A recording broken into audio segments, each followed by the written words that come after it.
Assalamualaikum warahmatullahi wabarakatuh. Perkenalkan, kami dari kelompok 3. Kami akan mempresentasikan makalah dari mata kuliah Linguistik Umum. Sebelumnya, perkenalkan, nama saya Yasmin Zahrain dan rekan saya Sri Neni dan Devi Fazriani. Baiklah, langsung saja kita ke pembahasan. A. Pengertian sintaksis. Kata sintaksis berasal dari bahasa Yunani yaitu san serta tatein yang berarti menempatkan. Secara etimologis, kata sintaksis adalah menempatkan secara bersama-sama kata-kata itu dalam kelompok kata atau kalimat. Dengan kata lain, sintaksis ialah tata bahasa yang membahas hubungan antar kata di dalam tuturan. Tuturan dalam hal ini menyangkut apapun yang dituturkan seseorang dalam bentuk kalimat.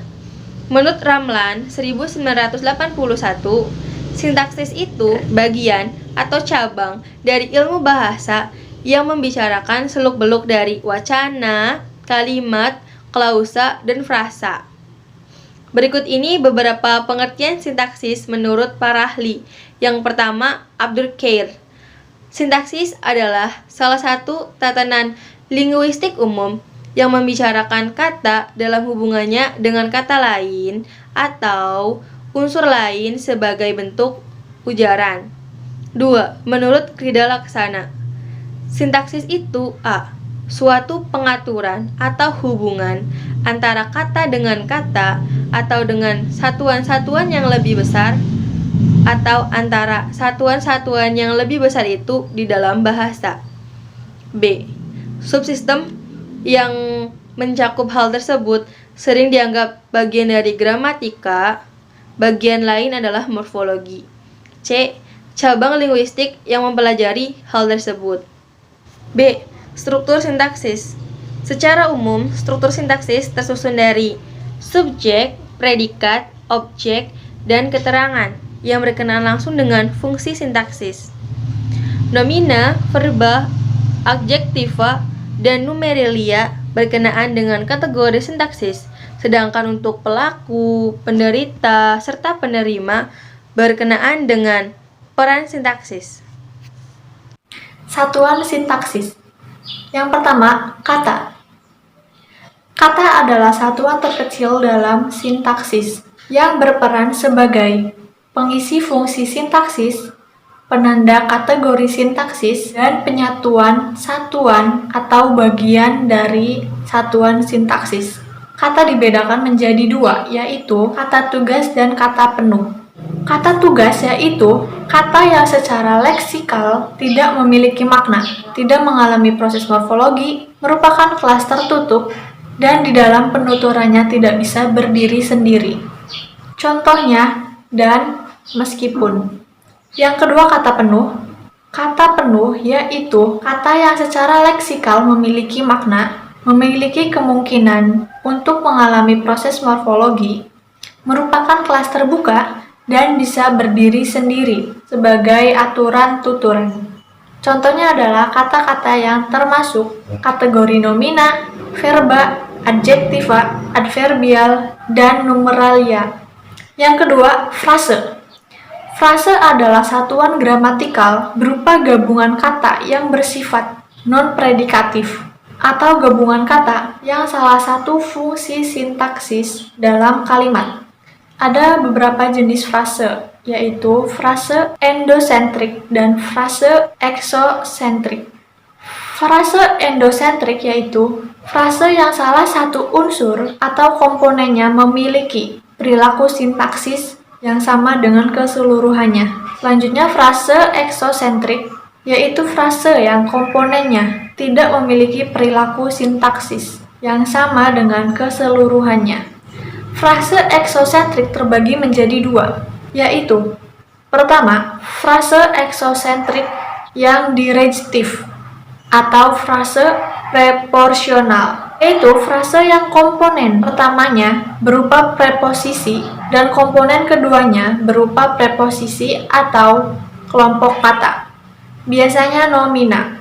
Selanjutnya, frase eksosentrik yang non-direktif, yaitu frase yang komponen pertamanya berupa artikulus dan komponen keduanya berupa kelompok kata berkategori nomina, adjektiva, atau verba. Lanjut frase yang ketiga, frase apesitif, yaitu frase koordinatif yang kedua komponennya saling merujuk sesamanya, sehingga urutan komponennya bisa dipertukarkan.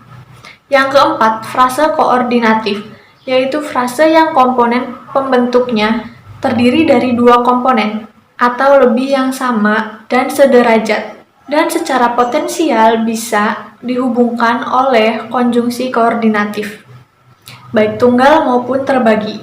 Klausa. Pengertian klausa adalah satuan sintaktis berupa runtutan kata-kata berkonstruktif, predikatif. Klausa berpotensi menjadi kalimat tunggal karena di dalamnya sudah ada fungsi sintaktis wajib, yaitu subjek dan predikatif. Selain itu, klausa juga berpotensi untuk menjadi kalimat mayor. Jenis-jenis klausa.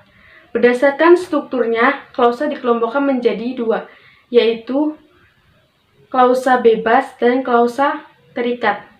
Klausa bebas yaitu klausa yang memiliki unsur-unsur lengkap, minimal subjek dan predikat.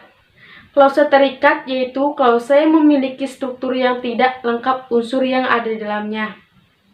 Klausa ini mungkin hanya subjek saja atau objek atau keterangan saja. Berdasarkan kategori unsur segmental yang menjadi predikatnya, klausa dibedakan menjadi 6, yaitu klausa verbal, klausa nominal, klausa adjektival, klausa preposisional, klausa adverbial, klausa numeral. Kalimat. Kalimat adalah satuan sintaktis yang disusun dari konstituen dasar yang biasanya berupa klausa, dilengkapi dengan konjungsi bila diperlukan, serta disertai dengan intonasi final. Jenis-jenis kalimat diantaranya yaitu kalimat inti dan kalimat non-inti. Kalimat inti disebut juga kalimat dasar, yaitu kalimat yang dibentuk dari klausa inti yang lengkap bersifat deklaratif, aktif, atau netral dan afirmatif. Kalimat tunggal dan kalimat majemuk. Kalimat tunggal yaitu kalimat yang klausanya hanya satu. Kalimat majemuk yaitu kalimat yang memiliki klausa lebih dari satu. Kalimat mayor dan kalimat minor. Kalimat mayor adalah kalimat yang klausanya lengkap minimal mempunyai subjek, predikat, dan kalimat minor adalah kalimat yang klausanya tidak lengkap, hanya terdiri dari S atau P atau O atau K saja. Wacana. Wacana adalah satuan bahasa yang lengkap sehingga dalam hierarki gramatikal merupakan satuan gramatikal tertinggi atau terbesar. Berdasarkan sarannya, wacana dibagi menjadi dua, yaitu wacana lisan dan wacana tulisan. Sekian presentasi dari kelompok kami. Terima kasih. Wassalamualaikum warahmatullahi wabarakatuh.